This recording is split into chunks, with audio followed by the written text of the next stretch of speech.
Bonsoir à toutes et à tous. Le festin sort un titre pour cette rentrée et décide de vous emmener à Niort.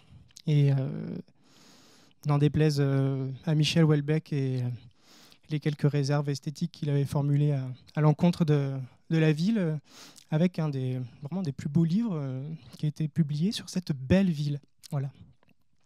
Donc il s'agit d'un retour à l'enfance écrit par un certain Henri Clouzot.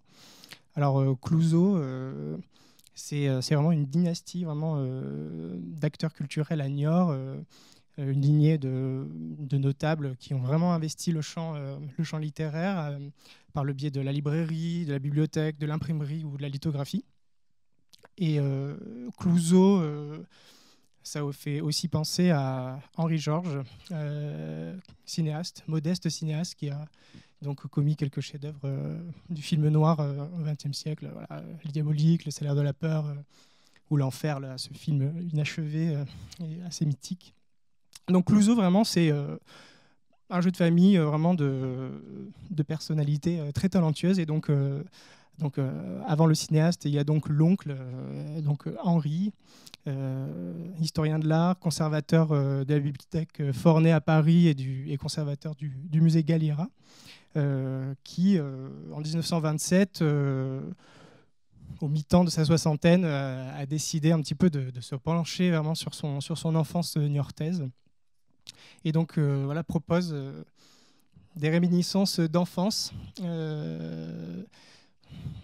à Niort. Donc, on est plongé à hauteur d'enfant dans cette ville de la fin du XXe siècle. Une sorte de second empire encore environné d'une campagne très lente, avec encore beaucoup d'artisans, de forains qui animent l'intramuros niortais. Et donc, on va suivre les déambulations du petit Henri à travers la librairie familiale, d'une part, puisque c'est papa qui est libraire-éditeur, et donc lui, c'est vraiment un rat de vitrine de libraire au début. Et puis, on va le suivre progressivement, prendre un petit peu son envol, aller arpenter les rues de Niort, croiser comme ça des personnalités assez singulières, s'éveiller justement intellectuellement, sensoriellement, avec ses camarades, avec la foire, avec ses premiers émois amoureux, les livres interdits qui piquent dans les stocks familiaux pour emmener de jeunes pensionnaires sur les hauteurs de la ville. Donc vraiment, c'est un regard un petit peu rétrospectif de cet homme vraiment adulte arrivé dans sa carrière, notable parisien, sur cette enfance très heureuse à Niort, et avec vraiment un œil très précis, avec de nombreux souvenirs qu'il évoque comme ça, à la manière de petits chapitres qui sont comme des tableaux, des instants comme ça d'enfance. Et c'est vraiment, on commence dans les jupons de la grand-mère aimante dans la librairie, et puis on le laisse comme ça à la lisière de l'adolescence avec ses premiers émois.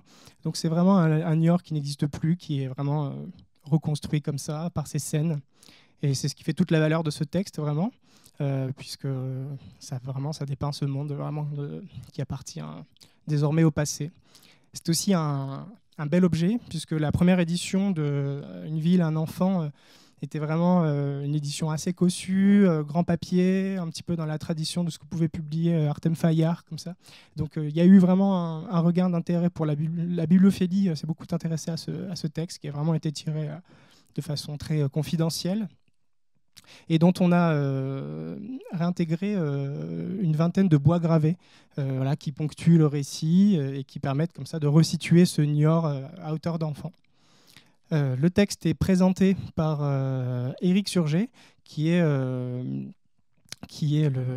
conservateur honoraire des bibliothèques de la ville, et qui apporte un éclairage très intéressant, et qui sera d'une certaine manière l'ambassadeur, si vous voulez, de ce texte-là pour les éventuelles rencontres. Et voilà. Je crois que c'est tout pour moi. Et je vous remercie de votre attention.